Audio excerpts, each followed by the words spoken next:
El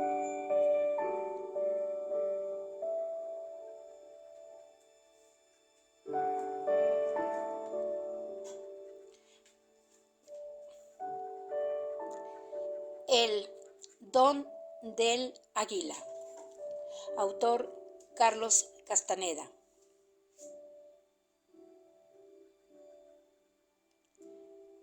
Carlos César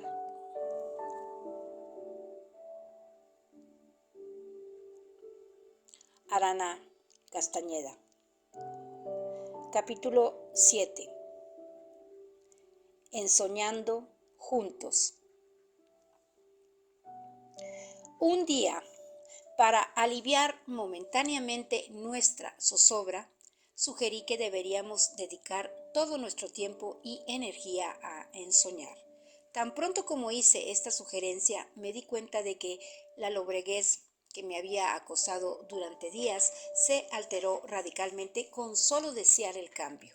Claramente comprendí entonces que el problema de la gorda y el mío era que inconscientemente nos habíamos centrado en el temor y la desconfianza, como si fueran las únicas opciones a nuestro alcance.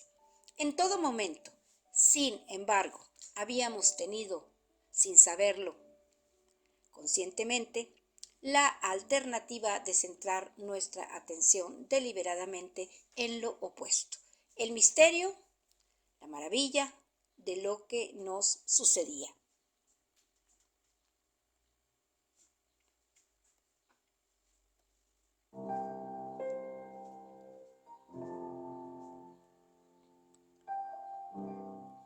Comuniqué a la gorda mi hallazgo. Ella estuvo de acuerdo en el acto. Al instante se animó y el paño de su lobreguez se desvaneció en cuestión de segundos. ¿Qué tipo de ensoñar propones que debemos hacer?, preguntó. ¿Cuántos tipos hay?, dije. Podemos ensoñar juntos, replicó. Mi cuerpo me dice que lo hemos hecho antes. Ya hemos entrado en el ensueño como par.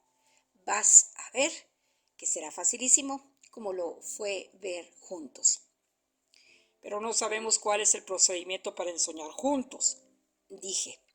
Pues tampoco sabíamos cómo ver juntos y sin embargo vimos, dijo. Estoy segura de que si lo intentamos podremos hacerlo, porque no hay pasos específicos para todo lo que hace un guerrero. Solo hay poder personal y en este momento lo tenemos. Debemos, eso sí, ensoñar desde dos lugares distintos, lo más alejado posible el uno del otro. El que entra en el ensueño primero espera al otro. Apenas nos encontramos, entrecruzamos los brazos y nos adentramos juntos a las profundidades del ensoñar. Le dije que no tenía idea de cómo esperaba si yo empezaba a ensoñar antes que ella. Ella misma no podía explicar lo que eso implicaba, pero aclaró que esperar al otro ensoñador era lo que Josefina había descrito como jalarlo. La gorda había sido jalada 2 veces por Josefina.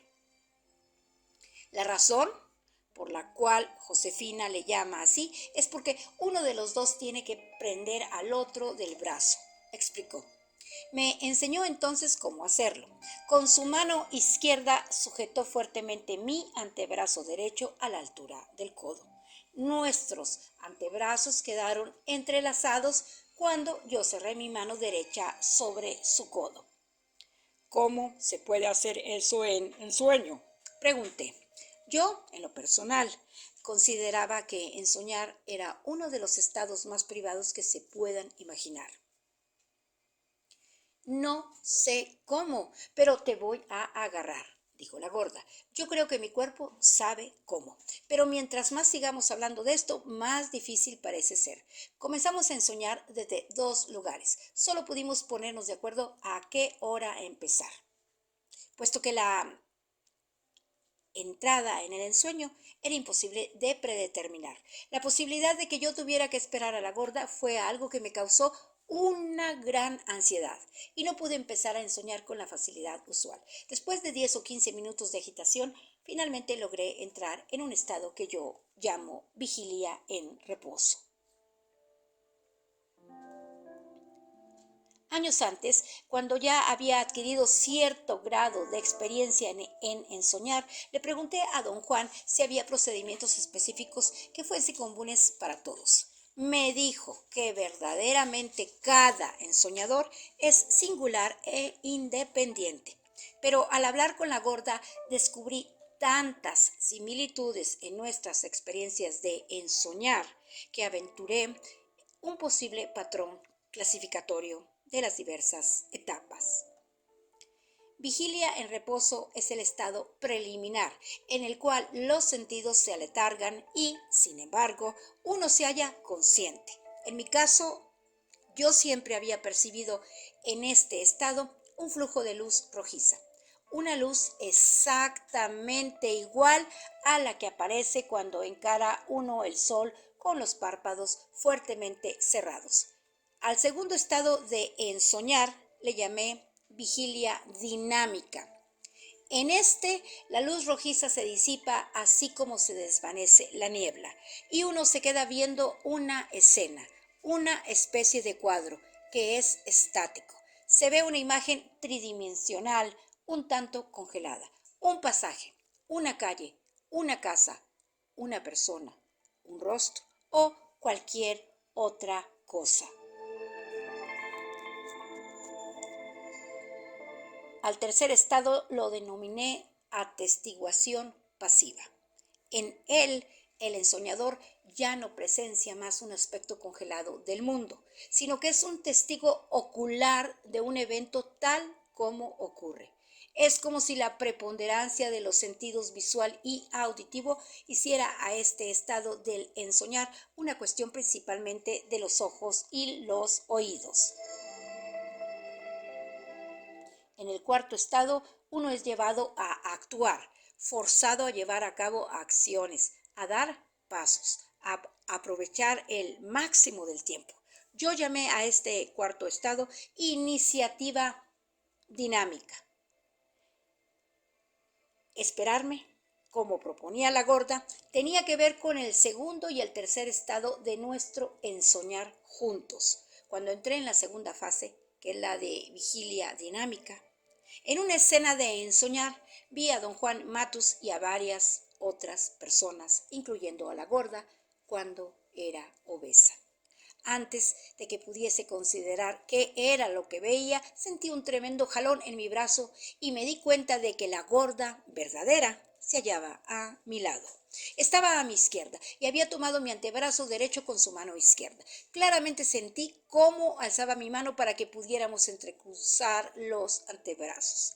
Después me descubrí en la atestiguación pasiva, el tercer estado del ensoñar. Don Juan me decía que yo tenía que atender a la gorda y cuidarla de la manera más egoísta. Esto es como si ella fuera parte de mí mismo.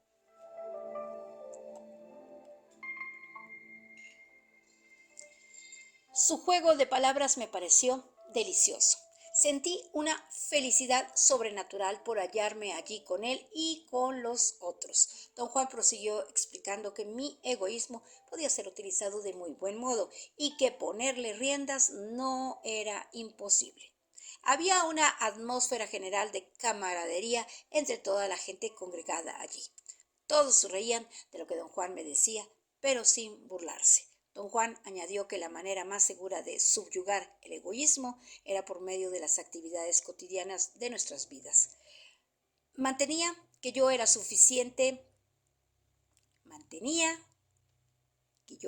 eficiente en todo lo que hacía porque no tenía a nadie que me hiciera la vida imposible y que no era nada del otro mundo andar derecho si uno anda solo. Si se me diera la tarea de cuidar a la gorda, sin embargo, mi eficiencia estallaría en cachitos y para sobrevivir tendría que extender la preocupación egoísta por mí mismo hasta incluir a la gorda. Solo ayudándola, don Juan decía con el tono más enfático, yo encontraría las claves para el desempeño de mi verdadera tarea.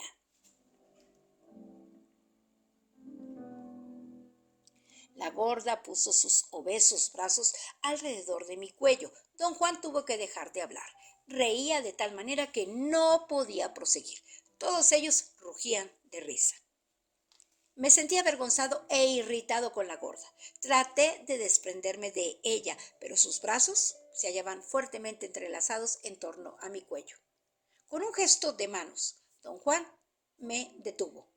Dijo que el mínimo embarazo que entonces experimentaba no era nada en comparación a lo que me esperaba.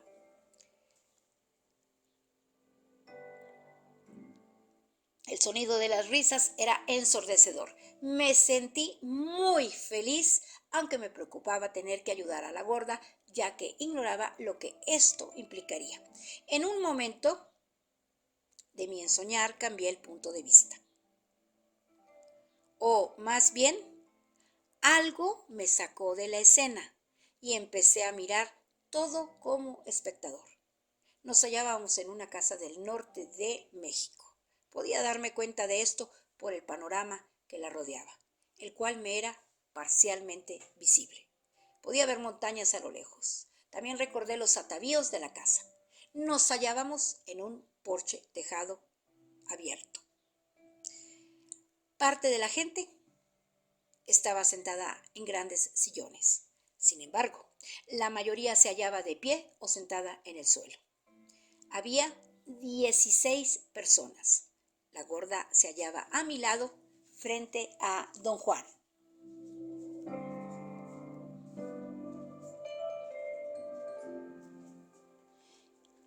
Me di cuenta que podía tener dos diferentes percepciones al mismo tiempo. Igualmente podía entrar en la escena del ensoñar y recuperar un sentimiento perdido hacía mucho. O podía presenciar la escena con las emociones y sentimientos de mi vida actual. Gozando me hundía en la escena del ensoñar. Me sentía seguro y protegido, pero cuando la contemplaba del otro modo me sentía perdido, inseguro, angustiado. No me gustó esa reacción mía. Por lo tanto, me sumergí en la escena del ensoñar.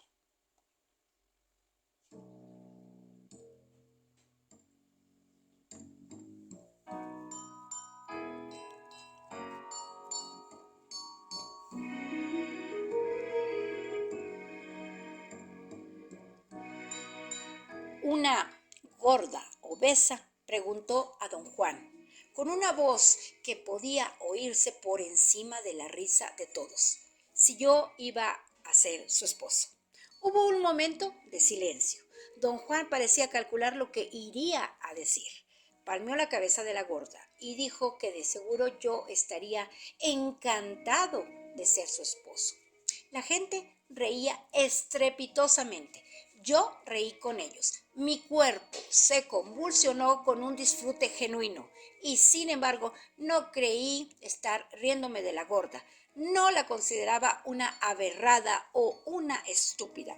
Era una niña. Don Juan se volvió hacia mí y dijo que yo tenía que honrar a la gorda a pesar de cualquier cosa que ella me hiciera y que debía entrenar mi cuerpo a través de mi interacción con ella, a sentirse a gusto ante las situaciones más exigentes. Don Juan se dirigió a todo el grupo y dijo que era mucho más fácil comportarse bien bajo condiciones de máxima tensión que ser impecable en circunstancias normales, tales como la interrelación con alguien como la gorda. Don Juan añadió que bajo ninguna circunstancia yo debía enojarme con la gorda, porque en realidad ella era mi benefactora. Solo a través de ella podría ser yo capaz de controlar mi egoísmo.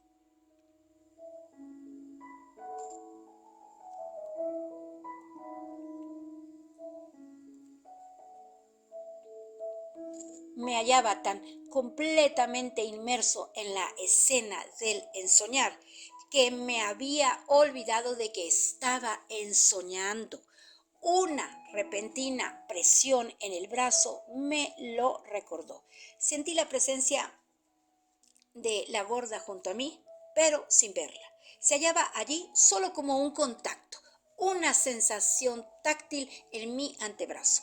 En esto concentré mi atención. Alguien me tenía fuertemente agarrado.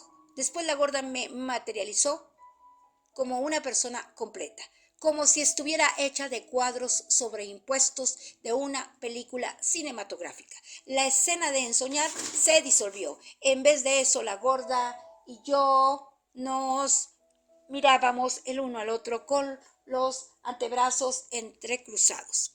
Al unísono, de nuevo concentramos nuestra atención en la escena que habíamos estado presenciando. En ese momento supe, sin duda alguna, que habíamos observado la misma escena. Ahora don Juan decía que Ahora don Juan decía algo a la gorda, pero yo no podía oírlo. Mi atención era llevada de un lado a otro entre el tercer estado de ensoñar, que es la contemplación pasiva, y la segunda vigilia dinámica. En un momento yo estaba con don Juan, con una gorda obesa y las 16 personas, y el siguiente instante me hallaba con la gorda, siempre contemplando una escena congelada. Entonces una drástica sacudida en mi cuerpo me condujo a otro nivel más de atención. Sentí algo como el chasquido de un trozo seco de madera al romperse, y me encontré en el primer estado de ensoñar, que es vigilia en reposo.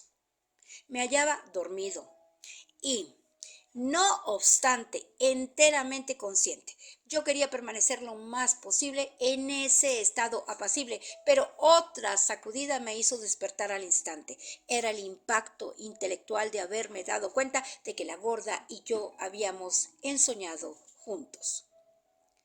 Me hallaba más que ansioso por hablar con ella. La gorda sentía lo mismo. Cuando nos calmamos, le pedí que me describiera todo lo que le había ocurrido en nuestro ensoñar juntos. Te estuve esperando un largo rato, dijo. Una parte de mí creía que te había perdido, pero otra parte pensaba que estabas nervioso y que tenías problemas. Así es que esperé. ¿Dónde me esperaste, gorda?, pregunté. No sé, respondió. Sé que ya había salido de la luz rojiza, pero no podía ver nada. Pensándolo bien, no tenía vista, solo sentía. A lo mejor todavía estaba en la luz rojiza, aunque no era roja. El lugar donde me encontraba tenía un tinte color durazno. Entonces abrí los ojos y allí estabas. Parecía que ya estabas a punto de irte, así es que te agarré del brazo. Entonces miré y vi al nahual Juan Matus, a ti, a mí y a la otra gente en la casa de Vicente. Tú eras más joven y yo estaba gorda.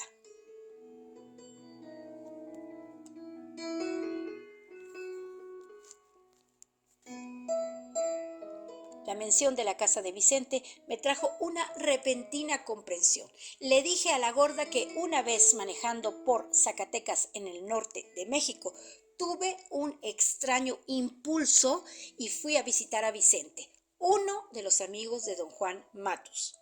No comprendí entonces que, al hacerlo involuntariamente, había cruzado a un dominio excluido. Vicente, como la mujer nahual,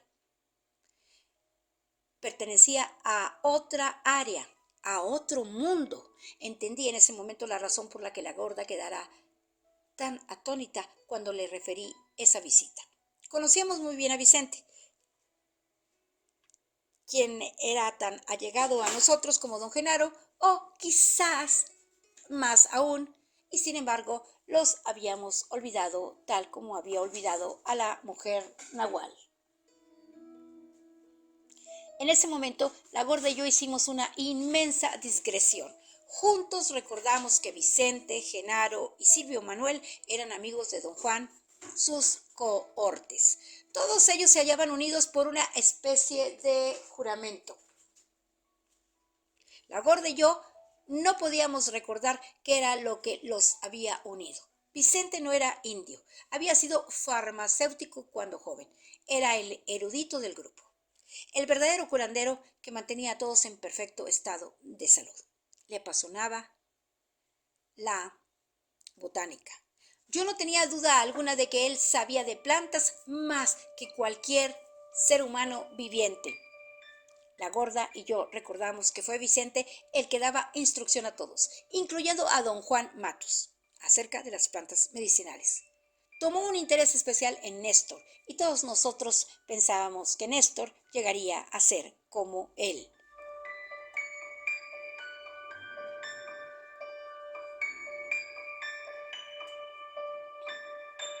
Recordar a Vicente me hace pensar en mí, dijo la gorda. Me hace pensar en lo insoportable que he sido. Lo peor que le puede pasar a una mujer es tener hijos, tener agujeros en su cuerpo. Y a pesar de eso, seguir actuando como una adolescente. Ese era mi problema. Yo quería ser un encanto y estaba vacía. Y ellos me dejaban hacer el ridículo y hasta me ayudaban a hacerlo. ¿Quiénes son ellos, gorda? Le pregunté. El Nahual y Vicente. Y toda esa gente que estaba en casa de Vicente cuando me porté como una burra contigo. La gorda y yo comprendimos lo mismo al unísono. A la gorda le era permitido ser insoportable solo conmigo. Nadie más aguantaba sus necedades, aunque ella las intentaba con todos. Vicente sí me aguantaba, dijo la gorda. Me llevaba la cuerda. Figúrate que hasta tío le decía. Cuando quise decir tío a Silvio Manuel, casi me despelleja los sobacos con sus manos que parecían garras. Los dos tratamos de concentrar nuestra atención en Silvio Manuel, pero no pudimos recordar cómo era. Sentíamos su presencia en nuestros recuerdos, pero él no era una persona, era solo un sentimiento.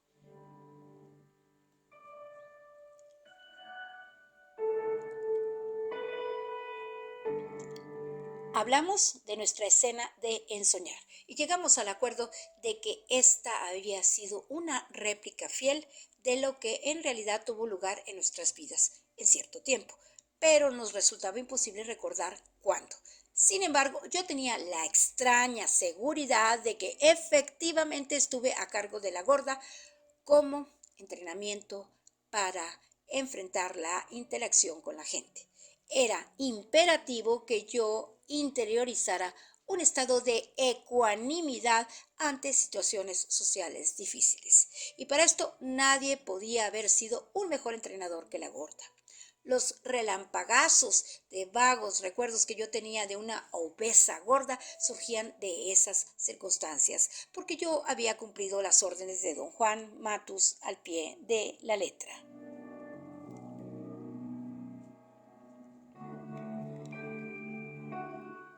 La gorda dijo que no le había gustado en lo más mínimo la escena de ensoñar. Ella hubiera preferido mirar solamente, pero yo la empujé a que reviviera sus viejos sentimientos que le eran detestables. Su descontento fue tan intenso que deliberadamente apretó mi brazo para forzarme a concluir nuestra participación en algo que le resultaba tan odioso.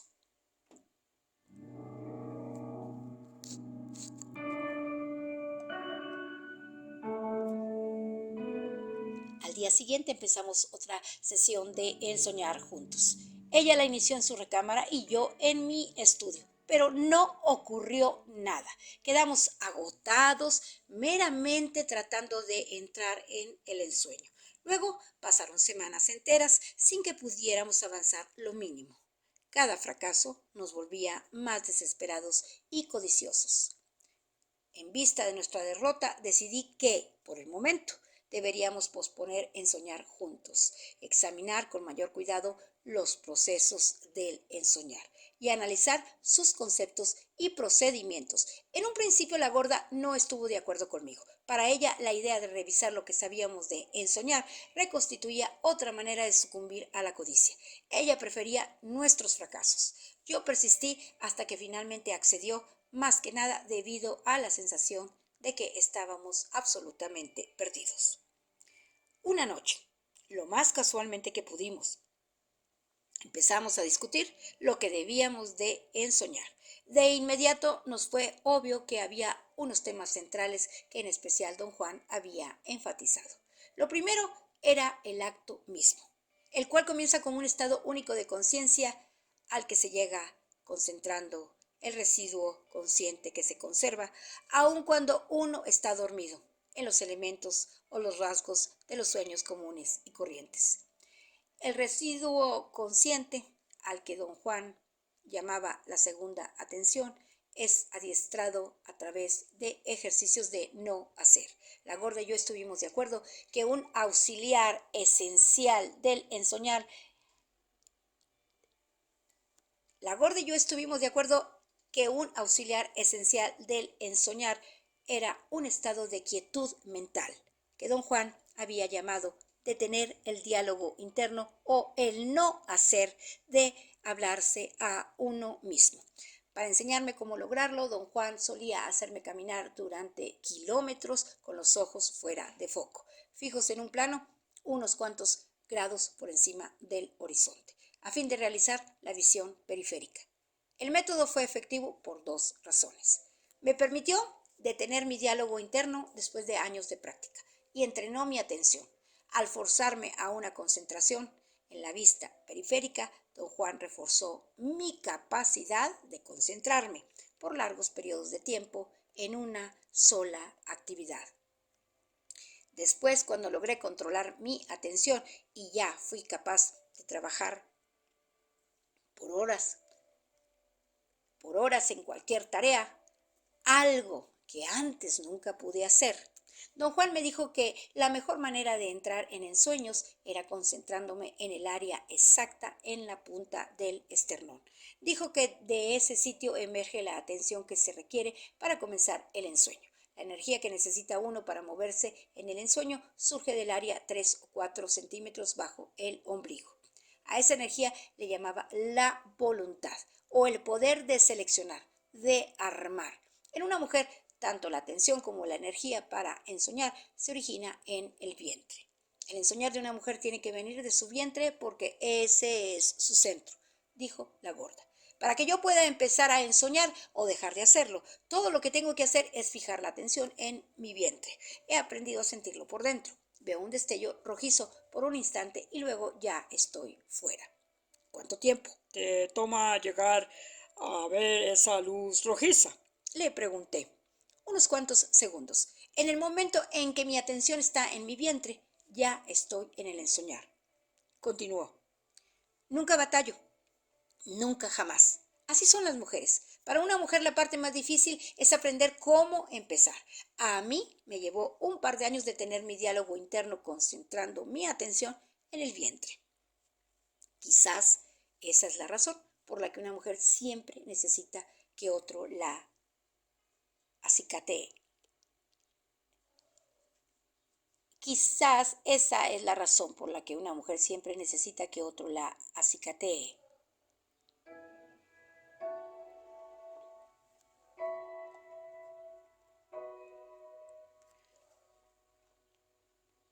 En la cual Juan Matus me ponía en la barriga piedras del río frías y mojadas para hacerme sentir esa área, o me ponía un peso encima. Yo tenía un trozo de plomo que él me consiguió, en la cual me hacía cerrar los ojos y concentrar la atención en el sitio donde yo sentía el peso. Por lo regular me quedaba dormida, pero eso no lo molestaba. Realmente no importa lo que uno hace en tanto la atención esté en el vientre. Por último, aprendí a concentrarme en ese sitio sin tener nada puesto encima. Un día empecé solita a ensoñar. Como siempre, comencé por sentir mi barriga en el lugar donde en la cual había puesto el peso tantas veces. Luego me quedé dormida como siempre, salvo que algo me jaló directo adentro de mi vientre. Vi un destello rojizo y después tuve un sueño de lo más hermoso. Pero tan pronto como quise contárselo al nahual, me di cuenta de que había sido un sueño común y corriente. No había modo de contarle cómo había sido. Del sueño yo solo sabía que en él me sentí muy feliz y fuerte. El nahual me dijo que yo había ensoñado.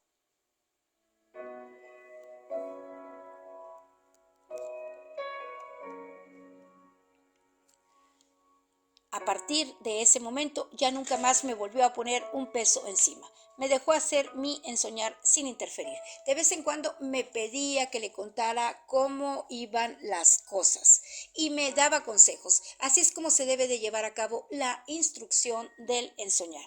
La gorda aseguró que don Juan le había explicado que cualquier cosa puede servir como no hacer para propiciar el ensoñar, siempre que esto fuerce a la atención a permanecer fija. Por ejemplo, hizo que ella y los demás aprendices contemplaran fijamente hojas y piedras y alentó a Pablito a que construyera su propio aparato de no hacer.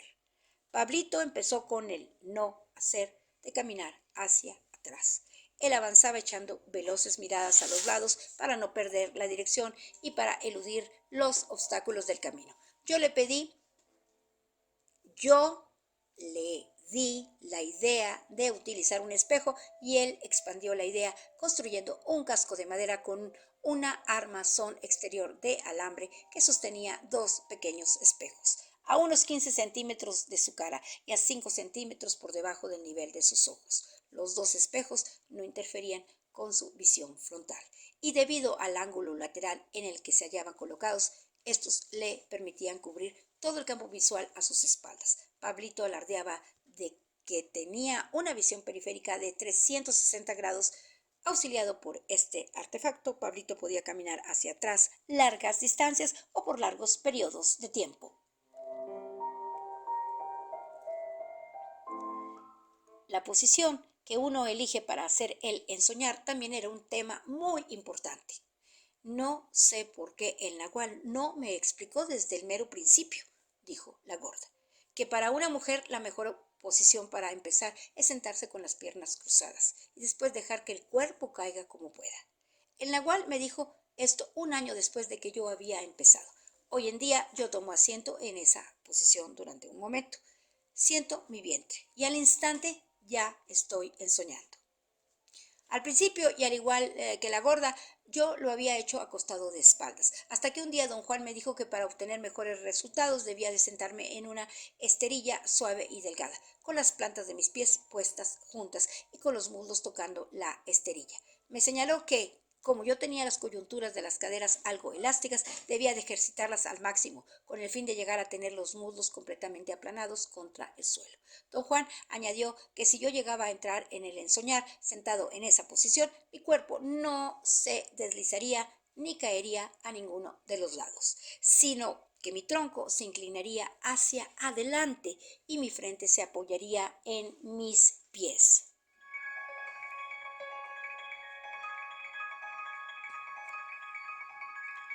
Otro tema de enorme significado era la hora de ensoñar.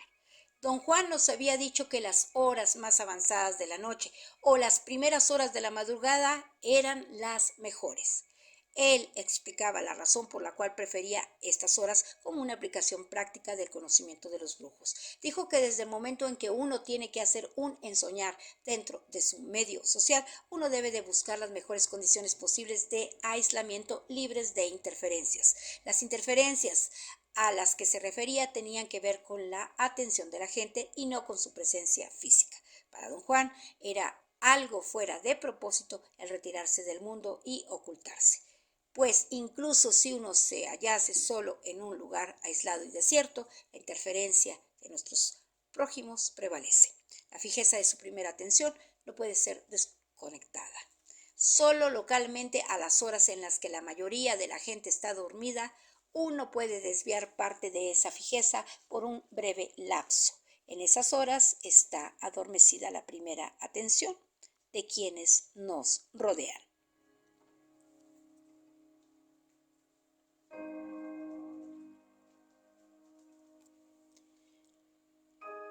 Esto condujo a don Juan al tema de la segunda atención.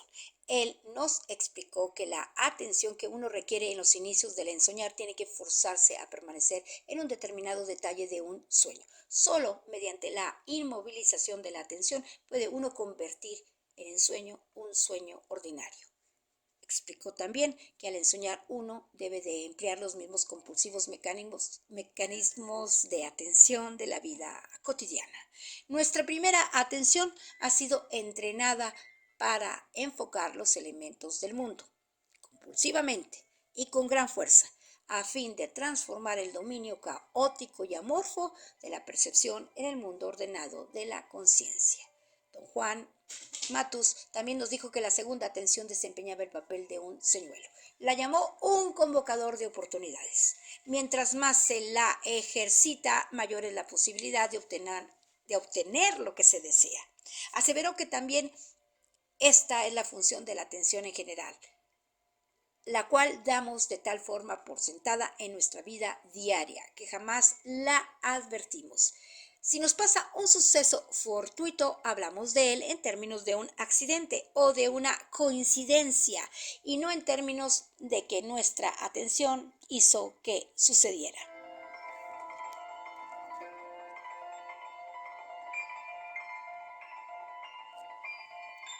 Nuestra discusión de la segunda atención preparó el terreno para otra cuestión crucial, el cuerpo de ensueño. Para poder guiar a la gorda hacia don Juan le dio la tarea de inmovilizar su segunda atención lo más firmemente posible en los elementos de la sensación de volar en ensueños. ¿Cómo aprendiste a volar en sueños? Le pregunté. ¿Te enseñó alguien? En la cual Juan Matus fue el que me enseñó en esta tierra, respondió. Y en el ensueño me enseñó alguien al que nunca pude ver. Solo era una voz que me iba diciendo lo que había que hacer. En la cual me impuso la tarea de aprender a volar en ensueños y la voz me enseñó cómo hacerlo. Después me llevó años aprender por mí misma a cambiar de mi cuerpo normal, ese que uno puede ver y tocar, a mi cuerpo de ensueño. Eso me lo tienes que explicar. Le pedí. Tú estabas aprendiendo a entrar en tu cuerpo de ensueño cuando ensoñaste que te salías de tu cuerpo. Continuó. Pero tal como yo veo las cosas, el Nahual no te dio ninguna tarea específica, así que tú seguiste dándole allí como te saliera. Por otra parte, a mí se me dio la tarea de utilizar mi cuerpo de ensueño. Las hermanitas tuvieron la misma tarea. En mi caso, una vez tuve un sueño en el que volaba como papalote. Se lo conté a Nahual porque me había gustado la sensación de planear. Él lo tomó en serio y lo hizo una tarea.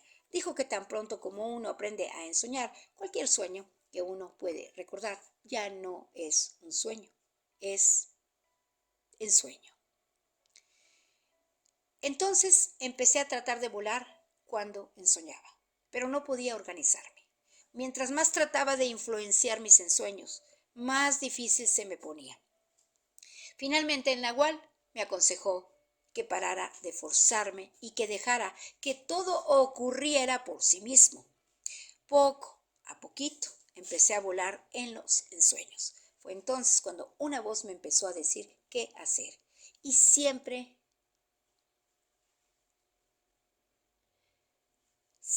creí que era una voz de mujer. Cuando ya había aprendido a volar perfectamente, el Nahual me dijo que tenía que repetir, despierta, todos los movimientos de vuelo que yo aprendí en ensueños. Tú tuviste la misma oportunidad cuando el tigre dientes de sable te enseñaba cómo respirar, pero nunca te volviste un tigre en ensueños, de modo que propiamente no podías tratar de hacerlo cuando estabas despierto. Pero yo sí aprendí a volar en ensueños. Cambiando mi atención a mi cuerpo de ensueño, podía volar como papalote cuando estaba despierta. Una vez te enseñé mi vuelo porque quería que vieras que yo había aprendido a usar mi cuerpo de ensueño, pero a ti nunca se te ocurrió de qué se trataba la cosa.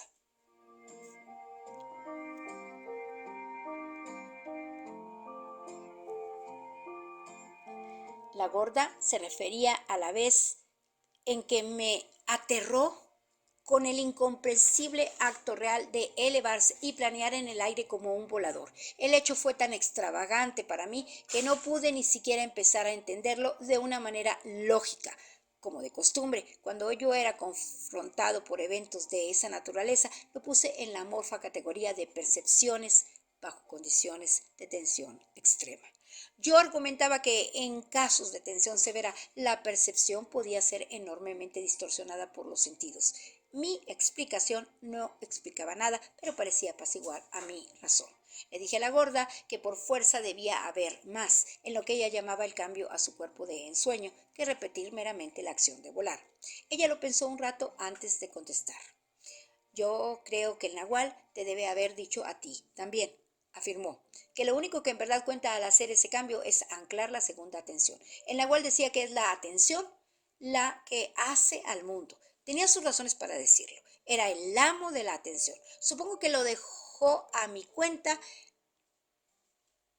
el que yo averiguara que todo lo que necesitaba para cambiar a mi cuerpo de ensueño era concentrar mi atención en volar. Lo importante era almacenar atención en ensueños, observar todo lo que yo hacía al volar. Esa era la única forma de cultivar mi segunda atención. Una vez que ésta era sólida, con solo enfocarla levemente en los detalles y en la sensación de volar, me producía más ensueños de volar, hasta que por fin, para mí, era una rutina en soñar, que me remontaba por los aires.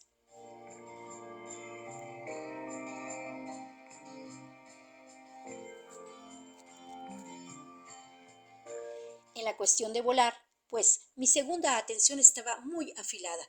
Cuando el nahual me dio la tarea de cambiarme a mi cuerpo de ensueño, lo que quería hacer era que sintonizara mi segunda atención al estar despierta. Así es como yo lo entiendo. La primera atención, la atención que hace al mundo, nunca puede ser subyugada del todo. Solo se le puede desconectar unos momentos para reemplazarla con la segunda atención. Eso es, si el cuerpo la ha almacenado lo suficiente. Naturalmente, en soñar es una manera de almacenar la segunda atención. De modo que yo diría que para poder cambiarte a tu cuerpo de ensueño, al estar despierto, tienes que ensoñar hasta que los ensueños se te salgan por las orejas.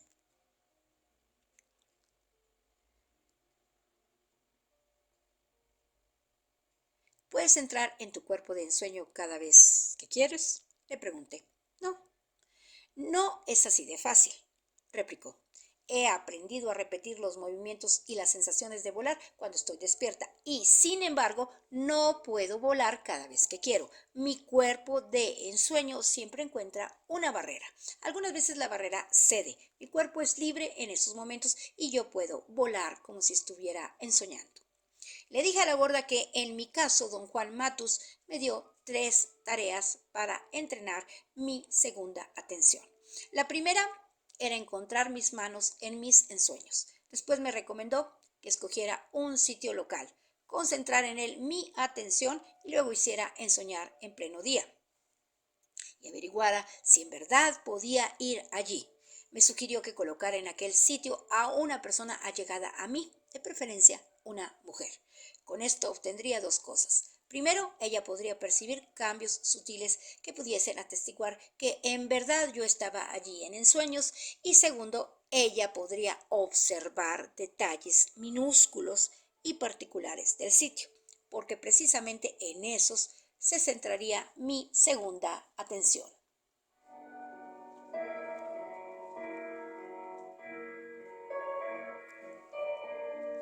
El problema más serio que a este respecto tiene el soñador es la fijeza inquebrantable de la segunda atención, de detalles que pasarían completamente desapercibidos en la vida cotidiana, creando de esa manera un obstáculo casi invencible para la verificación. Lo que uno busca en ensueños no es aquello a lo que se le prestaría atención en la vida ordinaria. Don Juan explicó que durante el periodo de aprendizaje uno batalla por inmovilizar la segunda atención. Subsecuentemente, uno tiene que batallar aún más para romper esa misma inmovilización. En ensueños uno tiene que satisfacerse con ojeadas muy breves, con vislumbres pasajeros. Tan pronto como uno enfoca algo, uno pierde control. La tarea menos generalizada de don Juan La tarea menos generalizada que don Juan Matus me dio consistía en salir de mi cuerpo. Yo lo había logrado en parte y por cierto lo consideré siempre como mi único verdadero logro en ensueños. Don Juan partió antes de que yo hubiera perfeccionado la sensación de que podía manejar el mundo de los asuntos diarios mientras ensoñaba. Su partida interrumpió lo que yo pensé iba a ser un inevitable montaje de mi realidad de ensueños sobre el mundo de mi vida diaria.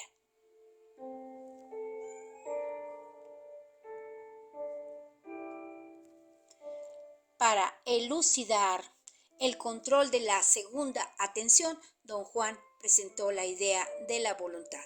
Dijo que la voluntad podía describirse como el máximo control de la luminosidad del cuerpo en cuanto a campo de energía, o podía describirse como un nivel de pericia o un estado de ser al que llega abruptamente un guerrero en un momento dado.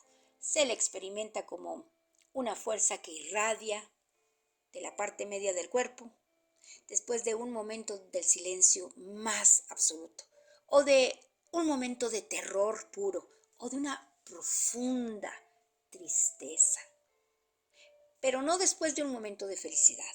La felicidad es demasiado trastornante para permitirle al guerrero la concentración requerida a fin de usar la luminosidad de su cuerpo y convertirla en silencio.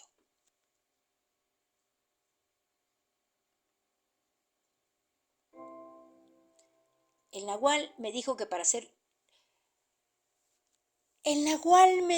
para un ser humano la tristeza es tan poderosa como el terror. Dijo la gorda, la tristeza hace que un guerrero derrame lágrimas de sangre. Ambos pueden producir el momento de silencio, o el silencio viene por sí mismo, porque el guerrero lo persigue a lo largo de su vida.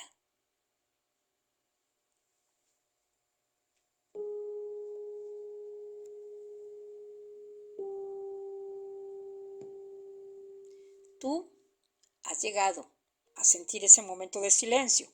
Le pregunté. Claro que sí, lo he hecho, pero no puedo recordar cómo es, dijo. Tú y yo lo hemos sentido antes y ninguno de los dos podemos recordar nada de eso. El nahual dijo que es un momento de negrura, un momento aún más silente que el momento de parar y cerrar el diálogo interno. Esa negrura, ese silencio, permite que surja el intento de dirigir la segunda atención, de dominarla, de obligarla a hacer cosas. Por eso se le llama voluntad. El intento y el efecto son la voluntad. El nahual dijo que las dos estaban unidas. Me dijo todo esto cuando yo trataba de aprender a volar en ensueños. El intento de volar produce el efecto de volar.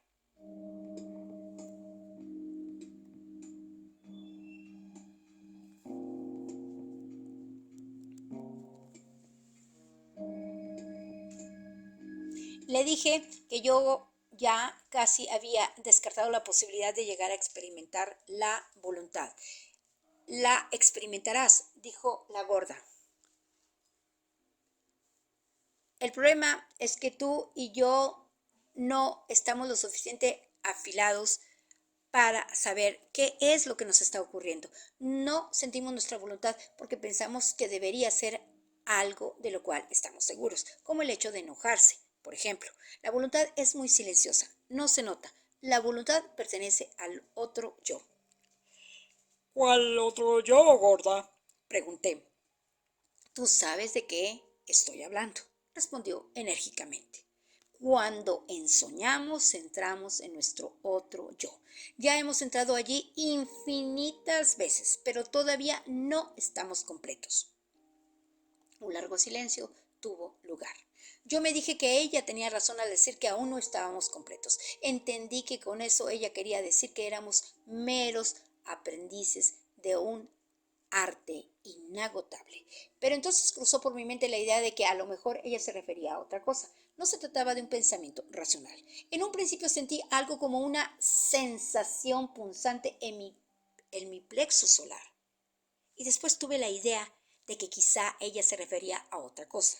Luego sentí la respuesta. Me llegó como un solo bloque, una especie de masa. Supe que todo un conjunto conjunto se hallaba allí, primero en la punta del esternón y después en mi mente. Mi problema era que no podía desenredar lo que sabía con rapidez suficiente para verbalizarlo.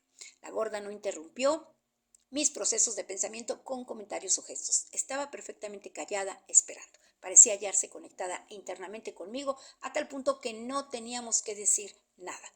Sostuvimos este sentimiento de comunión del uno con el otro durante un momento y después este nos avasalló a los dos. La gorda y yo nos calmamos poco a poco. Finalmente empecé a hablar. No era que yo necesitase reiterar lo que sentimos y supimos en común. Lo que necesitaba era restablecer nuestras bases de discusión. Le dije que yo sabía de qué manera estábamos incompletos, pero que no podía poner en palabras mi conocimiento. Hay tantas y tantas cosas que sabemos, dijo. Y sin embargo, no podemos usar todo eso porque en realidad ignoramos cómo extraerlo de nosotros mismos. Tú ya empezaste a sentir esa presión. Yo la he tenido por años. Sé y al mismo tiempo no sé. La mayor parte del tiempo se me caen las babas y todo lo que digo es pura estupidez. Yo entendí a qué se refería y lo entendí en un nivel físico. Yo sabía algo absolutamente práctico y evidente de la voluntad y de lo que la gorda había llamado el otro yo. Y, sin embargo, no podía emitir la menor palabra de lo que sabía, no porque fuera reservado o vergonzoso, sino porque ignoraba por dónde comenzar, cómo organizar mi conocimiento. La voluntad es un control de la segunda atención al que se le llama el otro yo, dijo la gorda, después de una larga pausa. A pesar de todo lo que hemos hecho, solo conocemos un pedacito muy pequeño del otro yo, en la cual dejó a nuestro cargo el que completáramos nuestro conocimiento. Esa es nuestra tarea de recordar. Se dio un golpe en la frente con la palma de su mano, como si algo hubiera llegado repentinamente a su mente. Dios santo, estamos recordando al otro yo, exclamó, con su voz casi bordeando la histeria. Después se tranquilizó y habló en un tono más suave. Evidentemente, ya hemos estado allí y la única manera de recordarlo es como lo estamos haciendo, disparando nuestros cuerpos de ensueño mientras ensoñamos juntos. ¿Qué quieres decir con eso de disparar nuestros cuerpos de ensueño? Le consulté. Tú mismo presenciaste cuando Genaro disparaba su cuerpo de ensueño, dijo. Sale como si fuera una bala lenta. En realidad se pega y se despega del cuerpo físico con un chasquido fuerte. En la cual decía que el cuerpo de ensueño de Genaro podía hacer la mayor parte de las cosas que nosotros hacemos normalmente. Él se dirigía a ti de esa manera para sacudirte. Ahora ya sé qué era lo que buscaba el Nahual y Genaro. Querían que recordaras, y para lograrlo, Genaro llevaba a cabo hazañas increíbles ante tus mismísimos ojos, disparando su cuerpo de ensueño, pero no sirvió de nada. Yo nunca supe que él se hallaba en su cuerpo de ensueño, Dije. Nunca lo supiste porque no observabas nada, dijo. Genaro trató de hacértelo saber, intentando cosas que el cuerpo de ensueño no puede hacer, como comer, beber y cosas por el estilo. El Nahual me dijo que a Genaro le gustaba bromear contigo, diciéndote que iba a cagar y hacer que temblaran las montañas. ¿Por qué el cuerpo de ensueño no puede hacer esas cosas? Pregunté, porque el cuerpo de ensueño no puede manejar el intento de comer o de beber, respondió. ¿Qué quieres decir con eso, gorda? La gran hazaña de Genaro consistía en que en sus ensueños aprendió el intento de formar su cuerpo físico, explicó. Él terminó lo que tú empezaste a hacer. Él podía ensoñar todo su cuerpo de la más perfecta manera, pero el cuerpo de ensueño tiene un intento diferente del intento del cuerpo físico. Por ejemplo, el cuerpo de ensueño puede atravesar una pared porque conoce el intento de desaparecer en el aire. El cuerpo físico conoce el intento de comer, pero no el de desaparecer en el aire. Para el cuerpo físico de Genaro, traspasar una pared sería tan imposible como sería comer para su cuerpo de ensueño.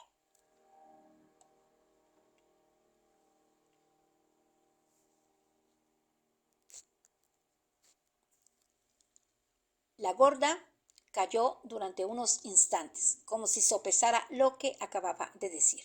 Yo quise esperar antes de formularle más preguntas. Genaro había dominado solo el intento del cuerpo de ensueño, dijo con una voz suave.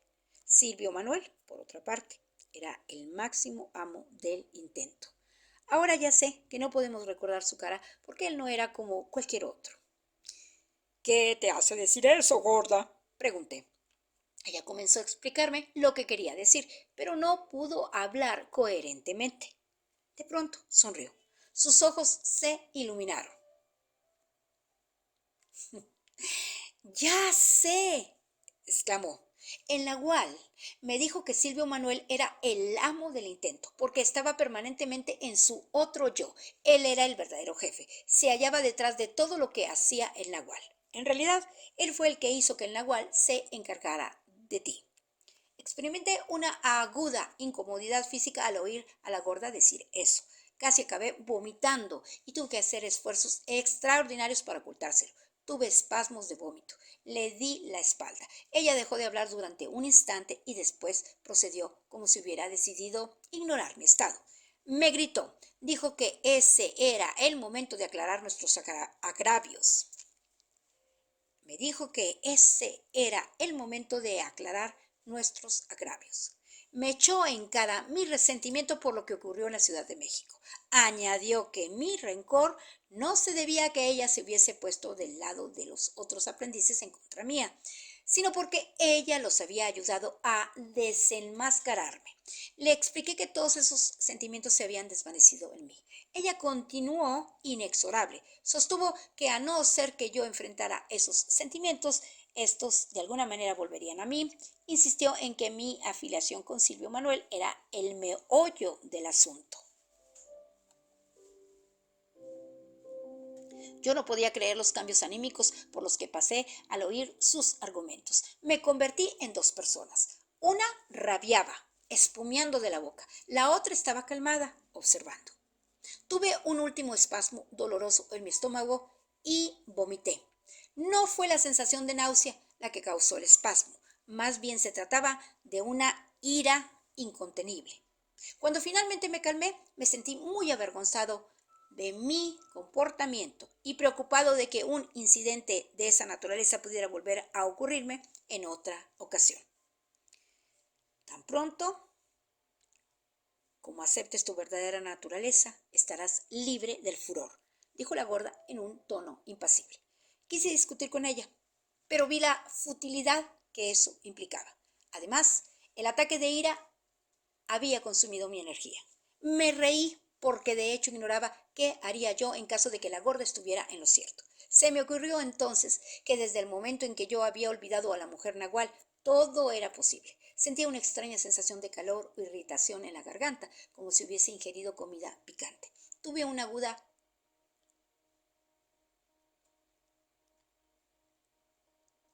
sacudida de alarma corporal, justo como si hubiera visto a alguien agazapado a mis espaldas.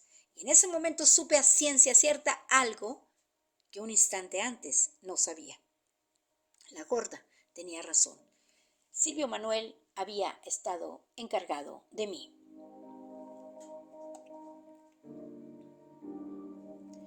La gorda rió estentóreamente cuando se lo dije. Añadió que ella también recordaba algo más de Silvio Manuel.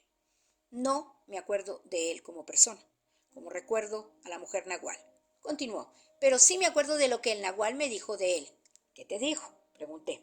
Dijo que mientras Silvio Manuel estuvo en esta tierra era como Eligio. Desapareció una vez sin dejar huellas y se fue al otro mundo. Se fue por años y un día regresó. El nagual decía que Silvio Manuel no recordaba dónde había estado o qué había hecho, pero su cuerpo había cambiado. Había regresado al mundo, pero volvió en su otro yo. ¿Qué más te dijo, gorda? Pregunté. No me puedo acordar de más, respondió. Es como si estuviera viendo a través de la niebla. Yo estaba seguro de que si nos esforzábamos duramente, averiguaríamos allí mismo quién era Silvio Manuel. Se lo dije. El nagual aseguraba que el intento está presente en todo, dijo la gorda de repente. ¿Y eso qué quiere decir?, pregunté. No sé, respondió. Solo estoy hablando de que se me viene a la mente.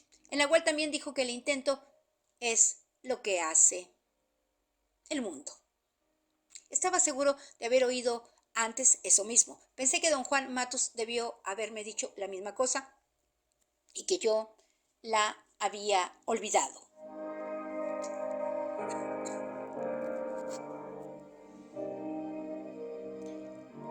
¿Cuándo te habló de eso don Juan? Pregunté. No recuerdo cuándo, respondió, pero me dijo que la gente y todas las demás criaturas vivientes, por cierto, es esclava del intento. Estamos en sus garras. Nos hace hacer todo lo que quiere. Nos hace actuar en el mundo, incluso nos hace morir. Me dijo que cuando nos convertimos en guerreros, sin embargo, el intento se vuelve nuestro amigo. Nos deja ser libres por un rato. A veces incluso viene a nosotros, como si por ahí hubiera estado esperándonos.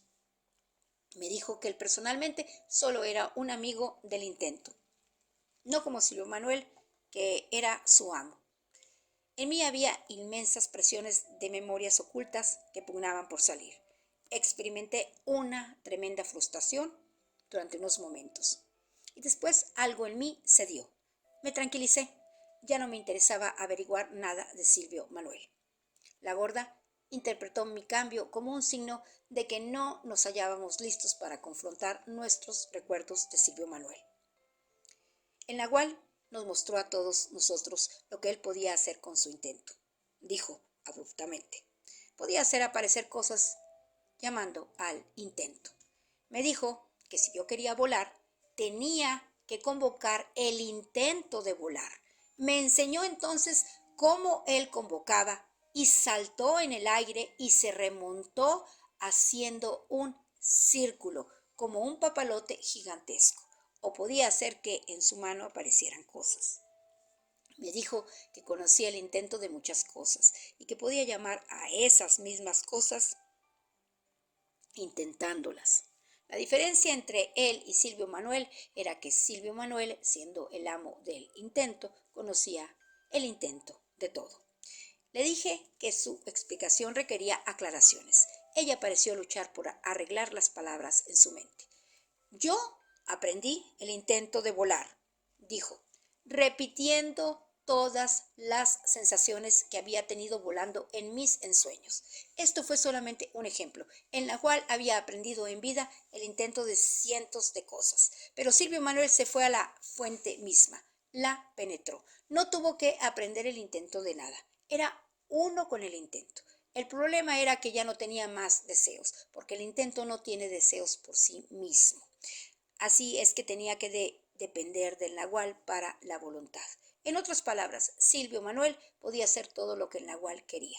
El nahual dirigía el intento de Silvio Manuel, pero como el nahual tampoco tenía deseos, la mayor parte del tiempo, no hacían nada.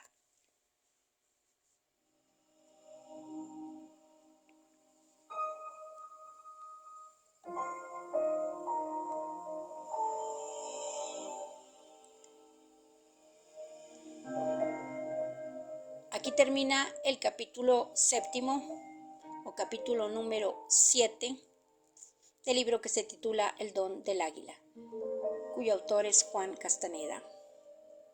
Cuyo autor es Carlos Castaneda. Carlos César Salvador Arana Castañeda. Son las 4:30 de la tarde y hoy es un día jueves 21 de marzo del 2024.